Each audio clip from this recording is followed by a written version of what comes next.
검찰이 국민의 신망을 잃은 여러 가지 이유들이 있죠. 자기 마음대로 이제 선택적 기소를 하고 수사권, 기소권을 다 독점하고 그걸 독점했으면은 자기 자신들에겐 더 엄격하게 해야 되는데 자신에겐 관대하고 타인에겐, 그것도 타인 중에서도 선택적으로 아주 엄하게 하고.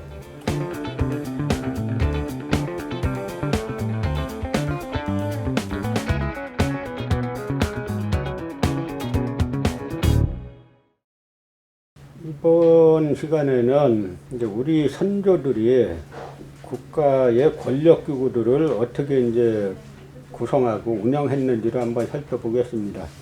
지금 우리나라 몇 년째 아주 시끄러운 문제가 이 검찰개혁, 법원개혁 이런 말들이 계속 이제 시끄럽게 진행이 되고 있습니다.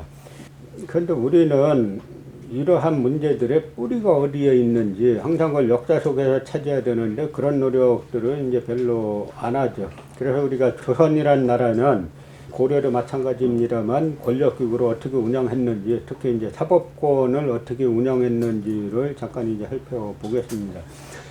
지금의 검찰이라고 말할 수 있는 기구가 이제 조선에서는 사헌부죠. 그런데 이 사헌부는 수사권을 가지고 있고 그 다음에 백관에 대한 탄핵권을 가지고 있어요.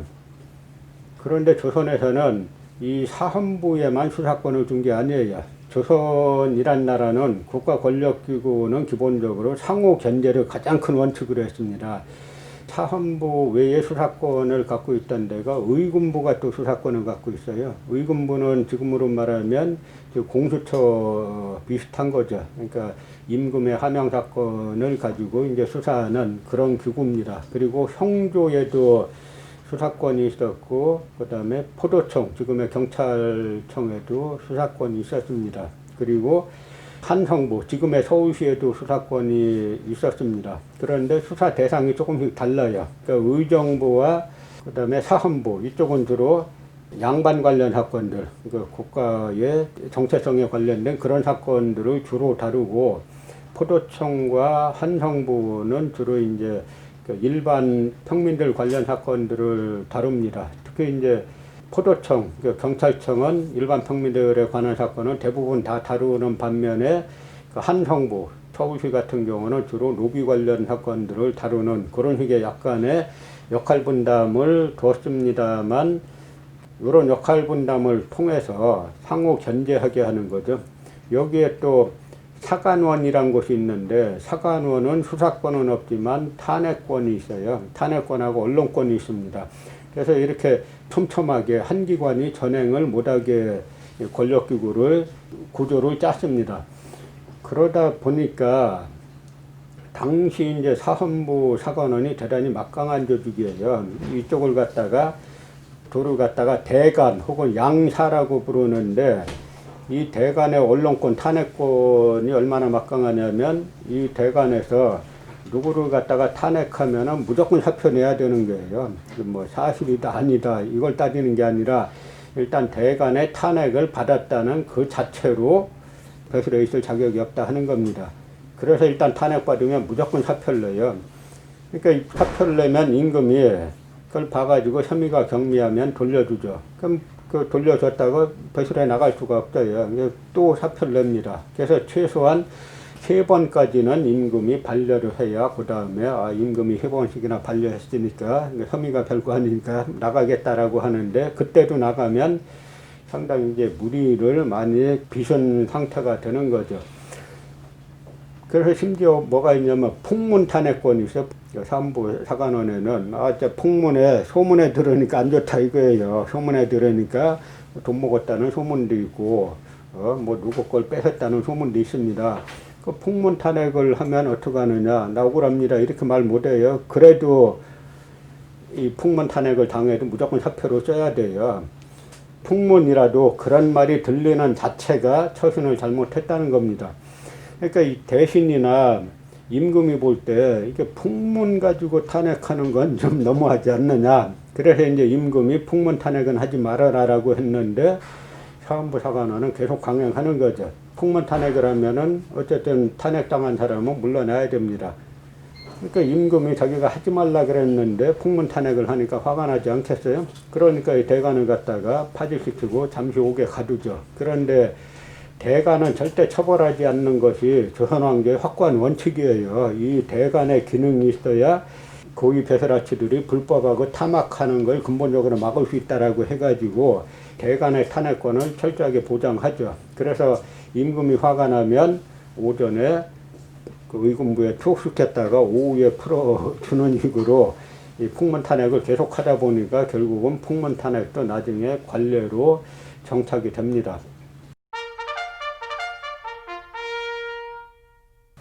자, 그러니까 이 사헌부 사관원 이 권한이 막강하지 않습니까? 특히 사헌부 같은 경우는 탄핵권도 있고 수사권까지 있으니까 막강하죠.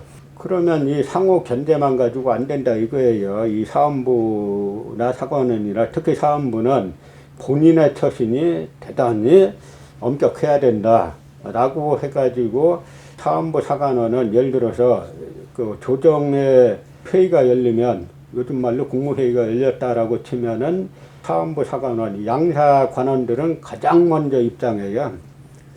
들어가는 사이에 다른 관료들은 만나면 안 된다는 겁니다. 다른 관료 만나면 그 사이에 청탁받는다는 거죠. 그리고 회의가 끝나면 가장 또 뒤에 따로 나와요. 거기에다가 사헌부 사관원, 특히 사헌부 관료들은 일반 거로 사람들을 사적으로 못 만나게 되어 있죠. 그런데 문제는 자기 아주 친한 친구의 부모님이 세상을 떠났을 때 조문을 가야 되느냐 말아야 되느냐. 그러니까 이 사람들이 원칙 정한 게 있어요. 일반 사사로이 조문하면 안 된다. 그래서 나중에 가장 원칙을 정한 게 나중에 영가가 갈 때, 그 행렬이 갈 때 가장 뒤에 따라갔다가 가장 뒤에 따라가야 섞이지 않는 거죠. 그래서 옷을 갈아입고 잠시 조문한 다음에 다시 옷을 갈아입고 집으로 갑니다. 그래서 절대 이제 섞이지 않게 하는, 청탁을 받지 않게 하는 이런 원칙이 있죠. 여기에 대해서 상피제라는 게 있어요.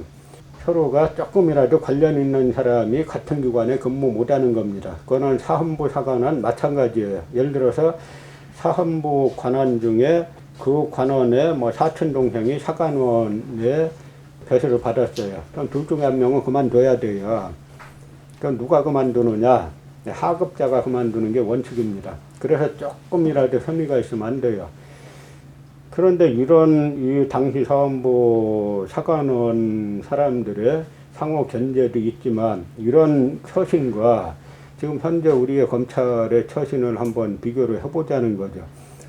지금 검찰로 여기저기 파견 많이 나가 있잖아요. 그러니까 저를 기소했던 임무영 검사라는 사람이 동북아 역사재단에 파견 근무 나갔어요. 그러니까 저를 고소했던 김영구 고려대 교수가 동북아 역사재단의 이사였어요. 그럼 누가 보더라도 이 둘 사이가 거의 기간도 겹쳐요. 임무영이라는 검사가 동북아 역사재단에 파견 나갔던 시기와 그 김영구라는 고려대 명예교수가 동북아 역사재단 이사로 있던 시기가 겹쳐요. 그럼 누가 보더라도 이거 의심을 하지 않겠습니까? 조선 같으면은 이거는 상피제, 이건 이런 상황이 벌어질 수도 없는 겁니다. 그리고 조선 의금부가 상하 간의 위계 질서가 아주 엄격해요. 그래서 예를 들어서 하급자는 상급자가 출근하면 일찍 일어나가지고 뭐 하고 그런 아주 세세한 원칙이 있습니다만 그럼에도 불구하고 그 사헌부의 장인 대사원이 실제 비리가 발각되면 나머지가 가차없이 대사원을 갖다가 탄핵을 합니다. 그렇기 때문에 이 사헌부 관료를 하급 관료지만 저 먼 데서 보면은 비록 왕자나 정승이라 할지라도 피해서 갔다라고 하는 말이 있을 정도로 이 사헌부 권한이 대단했는데 그 사헌부 권한이라는 것은 뭐냐면 그 사헌부 권한은 상호 견제로만 만들어진 것도 아니고 그 상호 견제에다가 그 본인들의 아주 철저한 조금의 흠이라도 잡히지 않으려는 그러한 처신으로 만든 겁니다.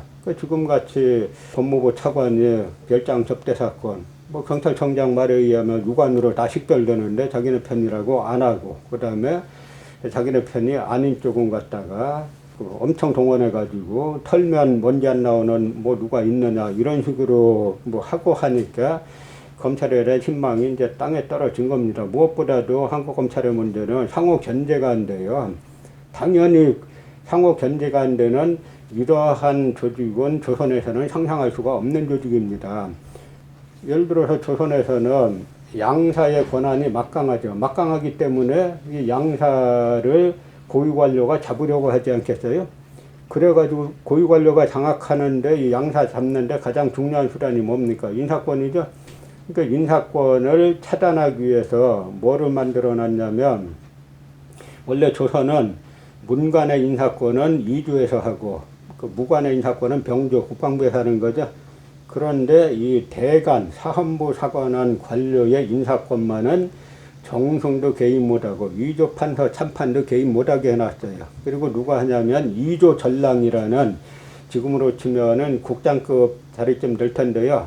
이 이조 전랑에게 대관에 대한 인사권을 다 주었어요. 그 막강한 인사권을. 그러니까 요즘으로 치면 검찰 수장들의 인사권, 검찰이나 사헌부 이쪽 수장이고 관료들의 인사권을 이조 전랑에게 주었습니다. 그러니까 고위 관료들이 이 이조 전랑의 인사권을 가지면 될 거 아니냐 이렇게 생각하지 않겠습니까? 그래서 그걸 방지하기 위해서 이조 전랑의 인사권은 이조 판사나 영의정이나 임금에게 있는 것도 아니에요. 이 자천제로 합니다. 자기가 물러날 때 후임을 스스로 천거하는 거예요. 그럼 여기에서 또 이제 우리가 생기는 의문이야. 그럼 후임을 자기하고 친한 사람 쓸 거 아니냐 이런 생각을 하겠죠.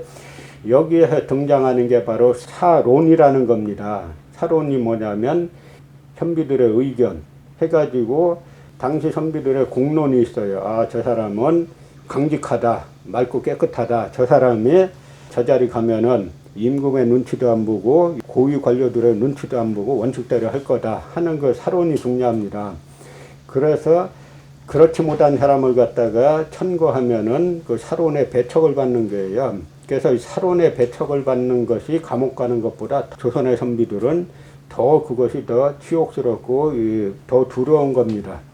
그래서 예를 들어서 양사가 됐는데, 사헌부 사관원 관료가 됐는데 임금의 후궁 집안에서 백성들의 재산을 뺏었다든지 아니면 왕자 집안에서 백성들의 재산을 뺏었다든지 하는 이런 사건이 있는데 꿀먹은 벙어리처럼 아무 말도 못해요. 그러면은 바로 사론의 저촉을 받아 이렇게 나오는 거죠. 그러니까 사헌부는 따지면은 지금의 검찰이고 사관원은 지금의 언론 비슷한데, 마찬가지로 우리나라 언론도 지금 불신받는 이유가 자꾸 선택적으로 보도를 하잖아요. 이제 이 당시 조선의 양사는 그런 게 없습니다. 문제가 있으면 자기가 무조건 말을 해야 되는 거예요. 이러한 식의 권력 운용을 했습니다. 그러면서 사헌부나 의금부에서 수사한 거를 판정하는 사유론의 요즘 말로 하면 판사는 뭐냐면 중인계급이에요. 사헌부나 의금부의 수사관들은 과거에 급제한, 문과에 급제한, 대과에 급제한 양반들인데 그 수사 기록을 가지고 판정하는 사유론의 이 판사들은 중인들이죠. 그럼 어떻게 보면은 지금 이게 상권 분립이 어긋나는 게 아니냐 이렇게 생각이 들 수도 있죠. 그런데 그 이유가 뭐겠습니까? 재량권 같은 거 하지 말라는 겁니다. 그냥 법대로 판결하라는 게 수사 기록을 보고. 그래서 이 수사 기록을 가지고 사유론에서는 법조문대로 합니다. 그런데 문제는 똑 떨어지는 법조항이 없을 때 어떻게 하느냐. 이때는 비율이라고 해가지고, 비교한다 할 때 비율이라고 해가지고 가장 근사한 법조문을 써서 이거는 비율에 의하면은 징역 3년에 뭡니다라고 하는 그런 판정을 하게 되죠. 그러니까 이 조선에서는 특히 사헌부가 그렇게 막강한 권한을 갖고 있음에도 불구하고 사헌부의 수장은 종이품이에요. 대사원이. 직급이 높진 않습니다. 이 사헌부 관료들이 다 직급이 높진 않아요. 이게 대단한 권력 운용의 법칙입니다. 원래 권력기관은 직급이 낮아야 되는 거예요. 권력 자체가 세기 때문에 직급이 낮은 게 정상인 겁니다.